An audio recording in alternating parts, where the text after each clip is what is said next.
اجل قام مرة بارد لك عدلين الناس عدلين دروها بدأت تجد دوليسة كرستك الفرد عبدالله المليد الهزي فرد شافو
Lütfen kanalımıza abone olmayı unutmayın.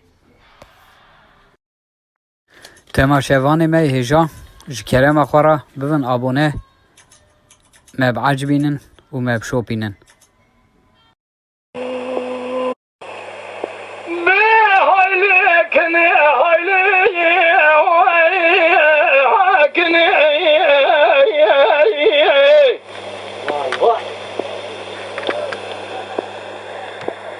Şebrazı lemi gel o mesut yemi kâzı diye